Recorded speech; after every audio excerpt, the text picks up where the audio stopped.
Good morning. As you all know, we'll be looking at the quote from Rubik that says, "Analyze the impact political acts may have on the individual lives of society more broadly." Before we go into dwelling into this, I want to mention a few important things before we actually talk about this in relation to Brave New World. Firstly, when we see the word impact, that basically means a marked effect or influence, just for definition's sake. Additionally, when we see individual, what we decided we were thinking about is basically the differences between one person to another, both in the context of Brave New World and how that represents people in our reality. And additionally, we are talking about society, which is basically the consensus on a broad scale, and also the intention versus the reality of what happens after that political act is imposed.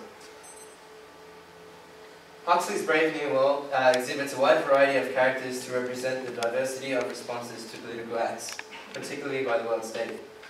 Here, a power constructs a social paradigm which encloses, through law and moral norms, its political order to manifest, well, a particular state of the world. Because language, as a medium of communication, is subjective by nature, political powers on a broader scale are able to offer a convincing statement to which the individual is inclined to believe in the form of propaganda. As described on page 62, it talks about soma. Delicious soma, half a gram for half a holiday, a gram for a weekend, 2 grams for a trip to the gorgeous east, 3 for a dark eternity on the moon. However, it is only through the destruction of individualism and freedom of speech that language removes an individual's perspective to a degree by which they are convinced to oblige. By contrast, in the society you and I live in, people are often inclined to eschew political acts. The reasons are debatable and numerous. One could argue it is purely to practice skepticism, where we are conscious of the world we are heading to in fear of, for example, the Brave New World.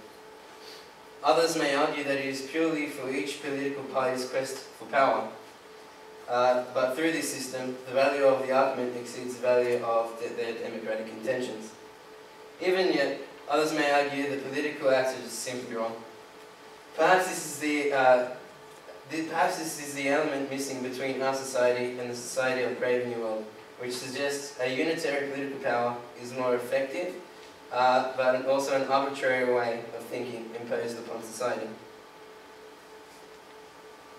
An excerpt initiated by Fifi Bradlaugh, participant in the now well-known Orgy Porgy, reads, "Wasn't it simply wonderful? She looks at Bernard with an expression of rapture, but of rapture in which there was no trace of agitation or excitement. For to be excited is still to be unsatisfied."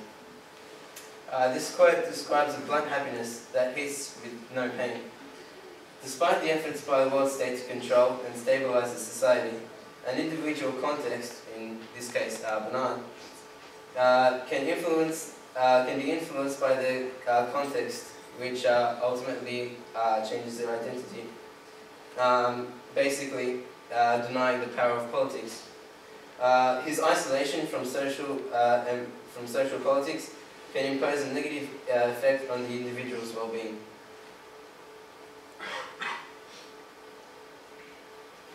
The politics within Brave New World is detrimental to contrasting individuals who do not agree with such governance. In detail, this is exhibited within John Savage, an ill-fated individual who does not fit within both the Society of the Savage Reservation as well as the world state. Within the Maupai, John is constantly receiving discrimination, not solely on the actions of his mother, Linda, actively engaging in casual sex with men, but also essentially based on his complexion, which is indicated upon his rejection in a key role during a ritual, which is his first appearance within the text. "But they wouldn't let me. They dislike me for my complexion. It's always been like that. Always." The repetition of the word always emphasizes John's constant discrimination and scrutiny that he is subjected to on a daily basis. And not only that, It additionally invokes the readers to take a glimpse of the contrasting political and social norms and conventions that have still had a negative impact on John. Within the world state, it is not that different as well. Although John isn't tormented by the people of the world state, he still feels a strong sense of isolation and disconnection to the Fortean community.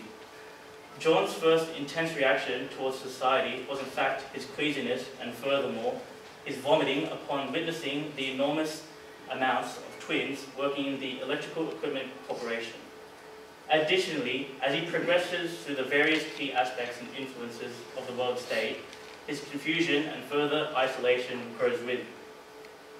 His confusion upon the Eton students laughing at the film of Indians, the disgust upon experiencing a feeling with Alina, and finally, the sexual advances from Alina has further increased his negative perception towards the state, to the point where he attempts to portray an act of political rebellion by convincing Delta castes to stop consuming soma.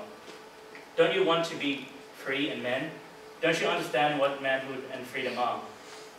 The repetition of the phrase, don't you, puts emphasis on John's questioning of society, attempting to break down the social and political foundations, however, still fails. This shows the immense political authority that the citizens of the world state is conditioned to, and also the detrimental effects that it has on the individual. In this case, John is extremely infuriated. Thank you.